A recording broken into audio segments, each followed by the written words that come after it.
Broadcasting from the business capital of the world, this is the Podcast Business News Network. Welcome back to the show. Randy Swaim joining us, coaching for relevance and so much more. He's got an amazing backstory, amazing person as a pilot, his time served also, with his coaching company. I just can't even, and movie, book. He's just an amazing person and grateful that you're back. How was your Oh, Thanksgiving? thank you. Well, it was actually sort of uneventful because my great grandkids and all that kind of stuff and all that actually flew to Arizona to just be with one of the family members and stuff like that. But we communicated on text and all that kind of stuff, and it was very good with that. And I got a chance to meet with friends and things like that. And so, yeah, it was just it was good from that standpoint. But it was good hearing how the great grandkids enjoyed their time and all that, and uh, glad that they're back, and uh, glad to be moving forward. Beautiful. Thanks so much. Great to see you again. And what did you have in mind for us today about everything that you're doing? Well, everything that I'm doing, obviously, it's busy because it's with training and certifying pilots and jet pilots, but also as a master level neuroplastician, and also the podcast Business News Network shows and all that kind of stuff with you. And glad to be here with you. But also, as you said, with the Hollywood movie that is about a week and a half from being made available to the public, December 14th, which is about a week and a half. It's getting very close, and it's just uh, it it it's just I'm just very appreciative on what it looks like, the perhaps the impact of my life's journey and all can have with other people, and the impact that it can have even after I take my last breath, hopefully. And so it's just I'm very appreciative of all that, and just I'm very appreciative of my story. It's not something where you just kind of pat yourself on the back. That's very dysfunctional when people do that. But it's about what is the impact of it. And It's not just telling people what to do. And that's going to be a central thing where I'll kind of mention it uh, for my thought today. But uh, it's the very, very often it's the impact. In fact, I shared with you one time before that General Richard B. Myers, who was the first Air Force chairman of the Joint Chiefs of Staff from 2001 to 2005, was my squadron commander. And in the book, and also I think it mentioned it even in the movie, that he's the one person that I've learned the most from, and he's the one person that I became aware of things, and how I grew and became and all of that. But you know what? Not one bit of it was because of anything he ever told me. It's because of what I saw in him, what I experienced in him, um, what I learned from that and became. And so it's cool. It's real key. So many people in today's world, if they do a movie or a book or something like that, they just want a pat on the back for it from people.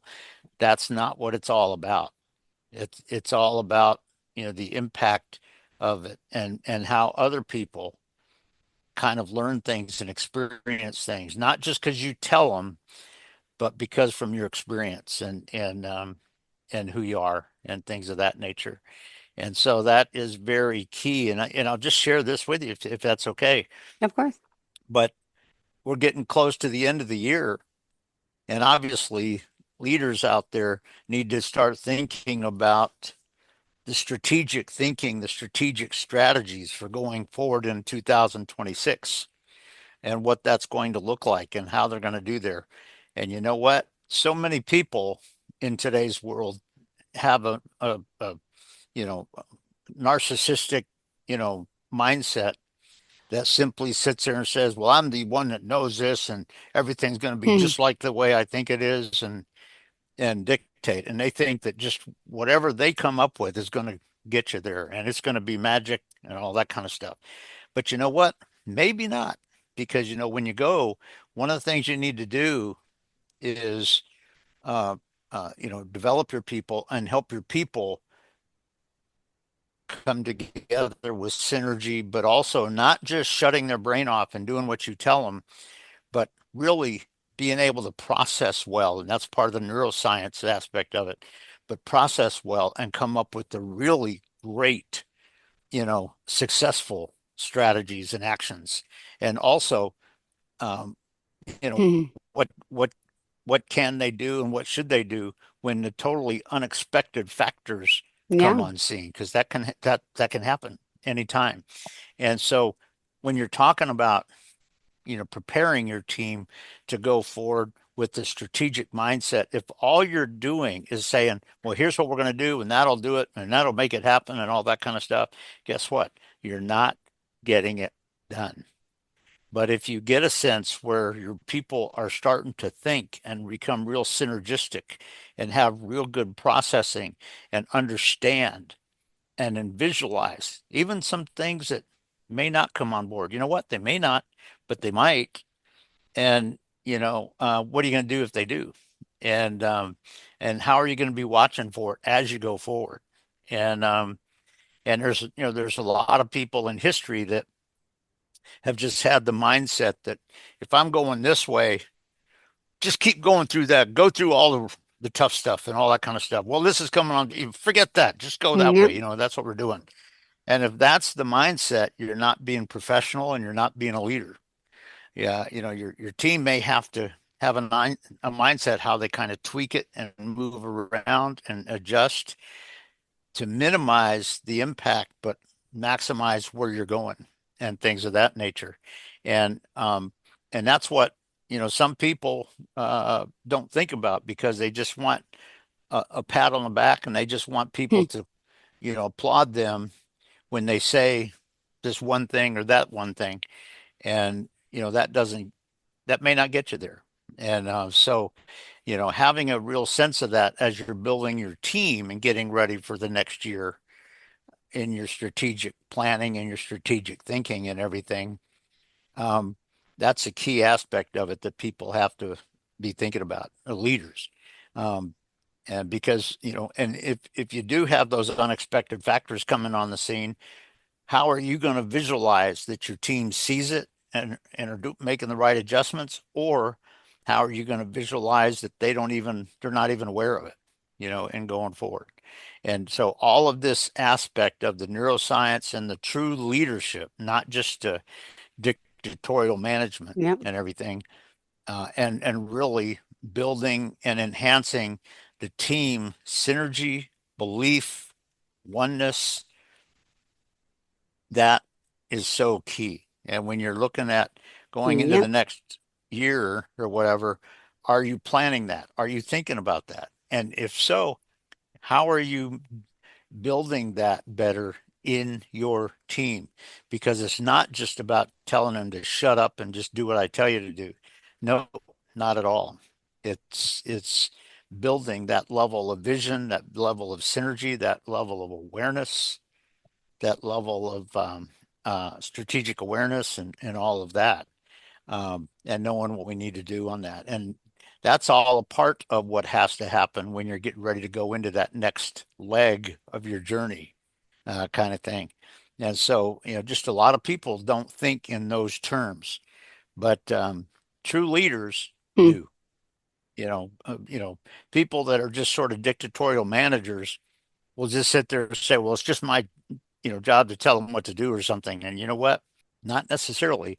Now, in really radical, challenging times, do you need to step forward and do that sometimes? Yes, but it's not something you do all the time. It should not be your Hmm. normal go-to idea.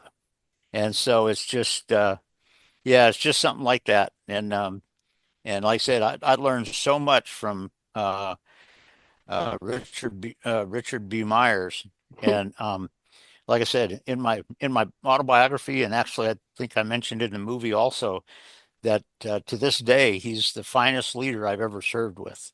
And I learned so much from him, not because of anything he ever told me, but because of what I saw him model and how I saw the reaction happen in people and the team and, all of that. And, that was up through about 19 that was up through maybe about 1985 and stuff. But long about 2000, when I heard he was a four-star general and was just chosen as the chairman of the Joint Chiefs of Staff, everything in me just went, yeah, yeah. Why? Because I knew the level of Wow. leader he was, and I, experienced it and I observed it, and not only observed it but applied it.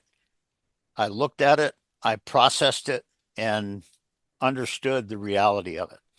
And you know what? When you're talking about getting your team ready for the next year, you got to include some of that in the right way, not just telling people what to do or kind of putting them in a plan where you want them to just shut their brain off and do what you say. Because you know what? It's my plan. It's my strategic plan. Well, no, it's ours, you know. And if your whole mindset is simply one that should just shut your brain off and do what I tell you to, because I'm the one that knows it. You know what? You're making an assumption, because what you're saying is, if I do this, it's going to happen right all the time. Well, guess what? It may not in the challenging situations out there and everything. And so it's just something to think about on that when you're thinking about it, some of that can come into play when you're looking at getting your team ready to move into that next year after the holidays and after the Christmas holidays and all Wow. of that. And Hmm. it's just something that people, the true leaders need to be aware of and work and develop in their team. But a lot of that development doesn't happen because you told them this. A lot of that development happens because of what they observed in you. And they go, oh, you know what? Yeah. And they bring that into themselves. And guess what? That's exactly what I learned from General Richard B. Myers. And it was so amazing that how I saw that sort of work out and everything. But when you're getting ready to move into the next year and perhaps create your strategic plan for that next year or whatever, guess what? Where's your team? What do you need to do differently for your team and what you're doing there and what their vision is and how they react? If they see the way you react in such a way that it is so positive and amazing in making things happen, and that doesn't mean just because you're arrogant and playing games, but if they get to the point where they say, "Oh yeah, you know what?" It's not necessarily you telling them, but when they say, "Oh yeah, you know what? That's what I got to do. You're right." You know what? And they can become, because they're following your model. And so it's just an aspect about that I thought I'd throw out just with this, getting ready for the next year after the holiday and all that sort of stuff and and all that. But I've learned so much when you look at the movie that's coming out. Like I said, I've had the chance to work with some of the most incredible leaders that I've ever known, and so much of what I've learned is not because of anything they told me. It's because I observed not only what Hmm. they did and how they did it, but I Yeah. observed how people reacted and how people became a little bit amazing because of what they're doing. And so it's just a concept on that. And when you're getting ready for your next strategic leg or whatever, you got to have some of that mindset in there. So you're not just telling people what to do, because a lot of people in today's world will sit there and say, well, let's see, I know what I'm doing. So, we do this and we're going to get there. You know what? Other factors may come on the scene that you didn't expect and all that. So it's just, I just throw that in as an added thing I was going to kind of show with this. But yeah, there's so much in my journey that I've appreciated, and I'm so humbled and appreciated that the movie is getting ready to be made available to the public. Like I said, in about a Yay. week and a half, December 14th. So um, a week from this coming Sunday, kind of thing. And and I totally appreciate just the conversations that you and I've had for about 3 years now. Um, and, Three and my years. Oh, friend, I totally appreciate who you are. ditto. Thank you What's so that? much. Ditto. I said, well, hold on. Some people you're talking about the movie. I know about the movie. They may not know. Tell us. There's new timers out there saying, what movie, Randy? Tell us. Oh, okay. Okay. I'll tell Go you ahead. something about it. Remember, the title is Bringing Freedom to Potential, and that's the title of it. And AEMG is the marketing group that is doing it, and they're actually putting it on platforms right now. They're putting it on HBO, they're putting it on Netflix, and they're putting it on some others too, I'm sure. And uh, but but then what's going to happen is when December 14th is here, that's when they're going to make it available to the public, so the public can go and purchase it, watch it.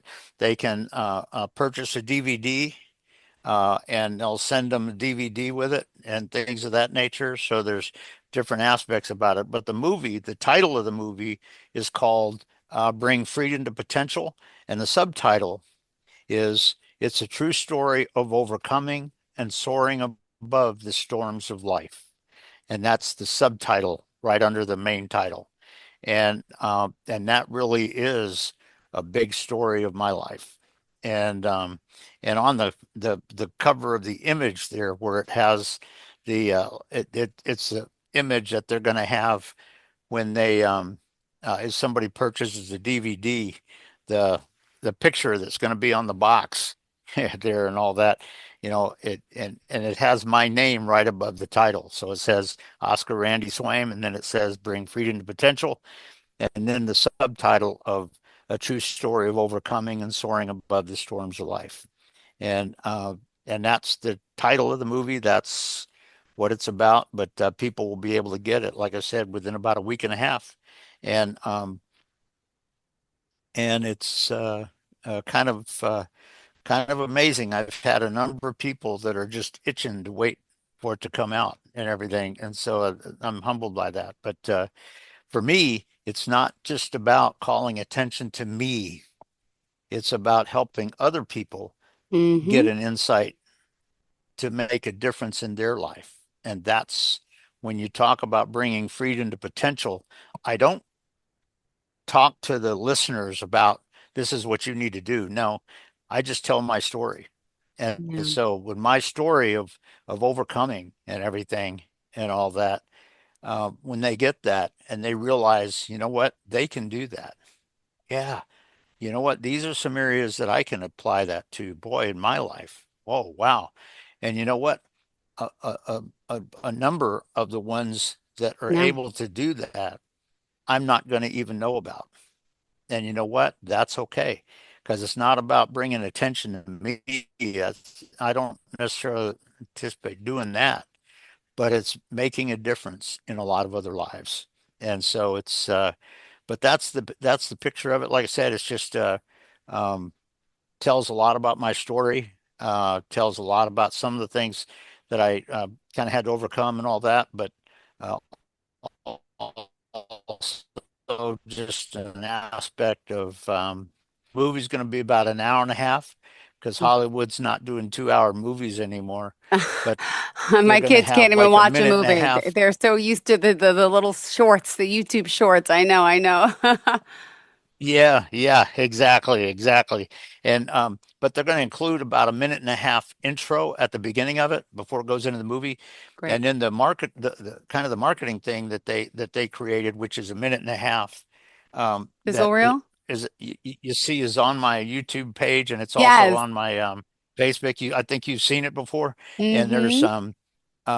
that is going to be a minute and a half summary that they attach to the tail end of it when the movie is complete and over. And so that's what I've been told. And so it's kind of amazing, but I'm glad that my story, not just to call attention to myself at all, but in terms of overcoming and really, um, all of Yes. that and everything and doing that well and hopefully making a difference in other lives, Okay. that's what it's all to me. So it's I'm just amazed that it's about to be out there. Oh, I'm so excited for this. And, you being, gosh, the person you are, you just don't stop. And you always talk about this work ethic you have until the end. You will just continue to thrive. And I'm sure, let me Hmm. guess, you had Thanksgiving Thursday. You probably went right back to work Thanksgiving night or the next day, right? But basically I went back Saturday. Yeah, Oh, yeah. okay. Okay, So you took some time. yeah, yeah. And they have uh uh but being the holidays and all, the schedule over there is down just a little bit, kind of thing, because a lot of people are getting ready for the holidays and all that sort of stuff. But yeah, it's good for that, and I bring a lot of this to people that I meet, to the company over there, that I work at there and stuff, and so yeah, it just makes a big difference in that when you bring the coaching perspective to it, but also the neuroscience awareness and a lot of that.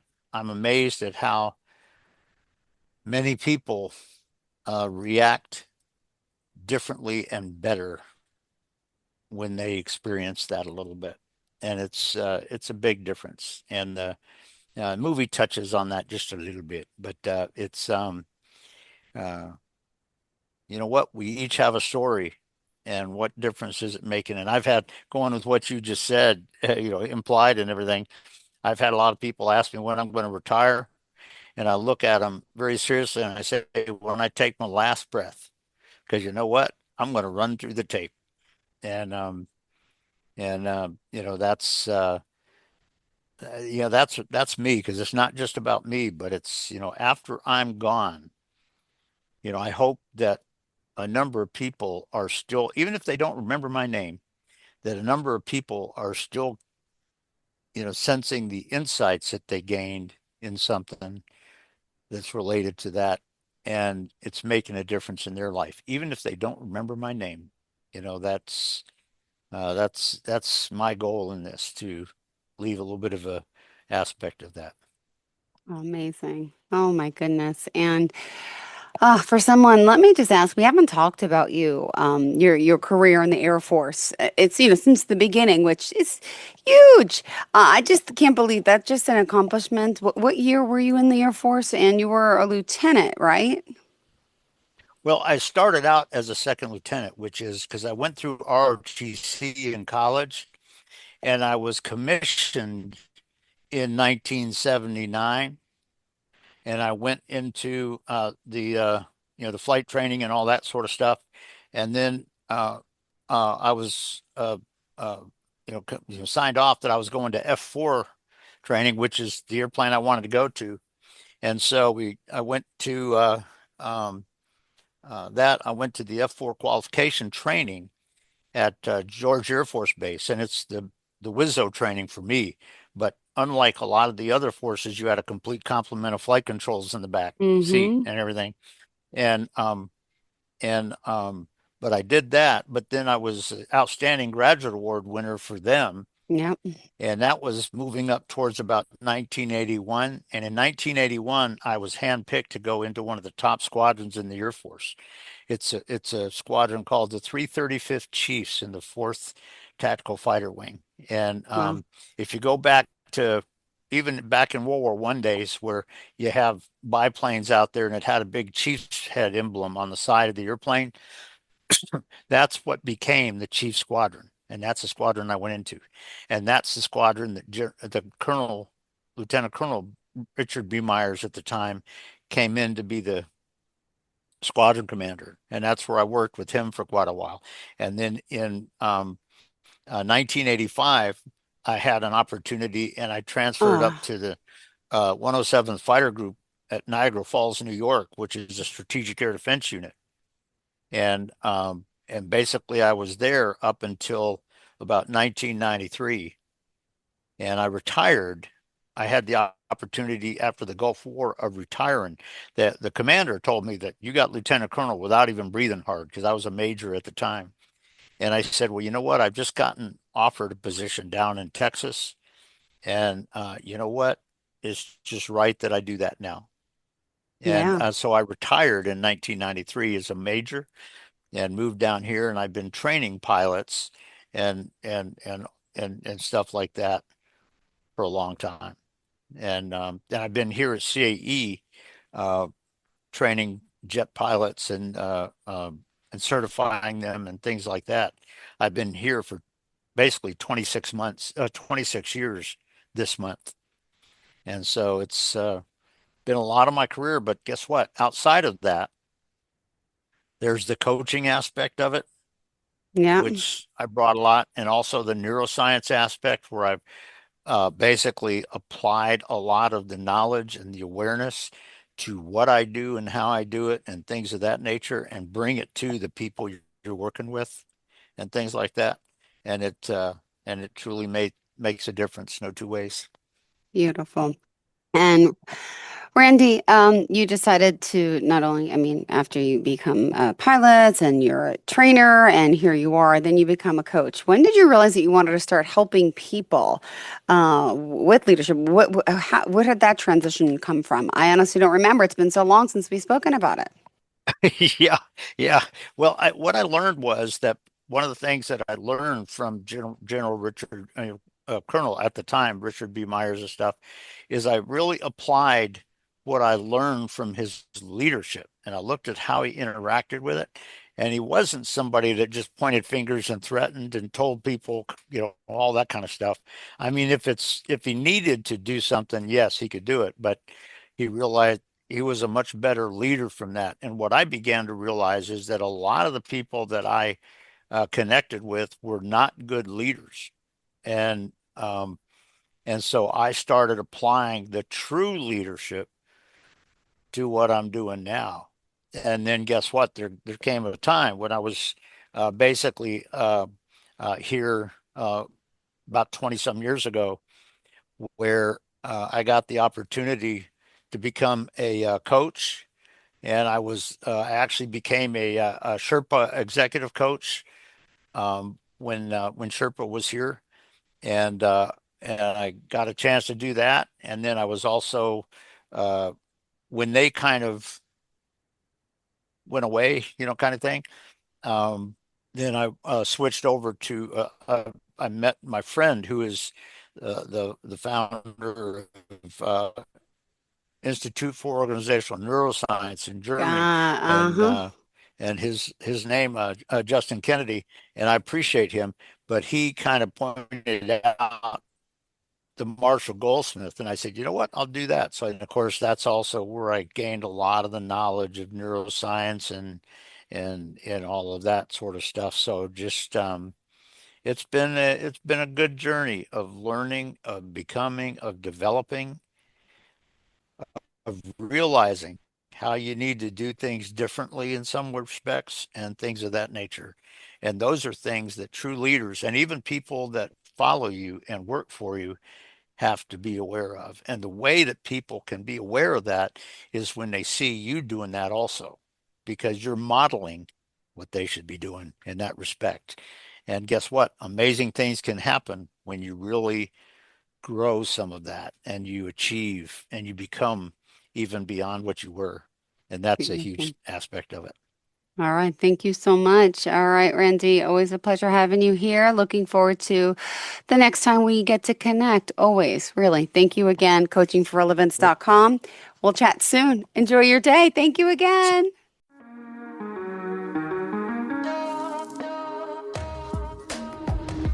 Broadcasting from the business capital of the world, this is the Podcast Business News Network.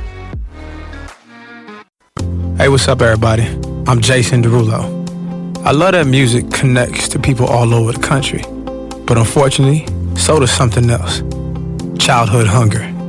15 million kids struggle with hunger right here in America. And yet, every year, billions of pounds of surplus food in the U.S. go to waste instead of going to the children in need. Feeding America is working to change this. The Feeding America nationwide network of food banks rescues this surplus of food to help provide meals to families in virtually every community in the United States, including yours. But they just can't do this alone. Join me in the fight against hunger in America.